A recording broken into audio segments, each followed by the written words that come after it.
What did the population in Nazi Germany know about the persecution of the Jews and others, and how did they react to it? This is a question that has long been discussed in the historiography of the Holocaust and World War II. It is part of a wider discussion dealing with the place of public opinion in Nazi Germany and the role it played in the formulation and implementation of the policies of the regime. A main source through which it is possible to gain insight into this topic are the so-called situation reports created by numerous institutions and agencies within the Nazi state apparatus. These reports were geared to provide information on the attitudes and mood of the German populace, and many of them have survived the war, finding their way into national, regional, and local archives in Germany and Austria. In the following video, Professor Bayor discusses these reports, their origin, and their advantages and limitations.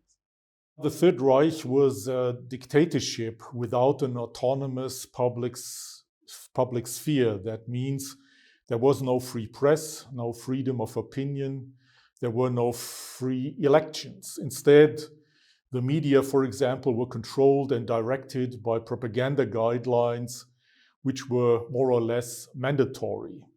If we therefore wish to get an idea about public opinion in Nazi Germany, the usual sources are not available, like articles in the free press, opinion surveys, or an analysis of voting behavior. Nevertheless, the Nazis themselves had an urgent interest in the mood of the broader public. They wanted to find out whether their policy was supported by broader segments of the German society or not, whether they could rely on a consensus between regime and the people or not. This was particularly true for the question of war or the persecution of minorities like the Jews. However, by establishing a dictatorship, the Nazis were somehow trapped in circumstances they themselves had created. Situation reports offered a way out of this dilemma and to get to know something on public opinion beyond the propagandistic surface. Therefore, the National Socialists obliged institutions at all levels of the state and even of the party to regularly write so-called situation reports on specific incidents and the mood of the population. These situation reports were written throughout Nazi rule until the last days of the war.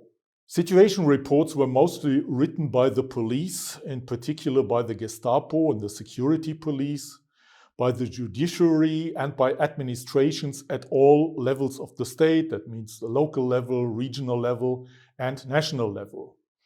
The Nazi regime expected these institutions to obtain, as it was called, unvarnished reports, both on specific incidents and events, and on the general behavior and attitude of the population. Nevertheless, it has to be taken into account that most of the authors were convinced Nazis, whose language had to observe what was acceptable in the official political discourse. For example, Hitler Youth functionaries who had committed something unwanted in the eyes of the regime were often called young people in the reports. Or the fact that the November pogrom of 1938 had likewise been orchestrated by Nazi stormtroopers or functionaries had also to be concealed by terms like the anti-Semitic wave, as if pogroms would be a kind of natural disaster. And we have to keep in mind that the reports were totally situational. The authors were not allowed to reflect on general questions or to predict future developments. This is a big difference between these situation reports of the Nazi regime and other reports written by foreign diplomats stationed in Nazi Germany or reports written by political opponents of the regime. The situation reports offer an interesting insight into the degree of consensus between regime and population on the one hand, and the controversies between the Nazis and the German people on the other hand. For example, when it came to the euthanasia program, the mass killing of handicapped people during the Second World War.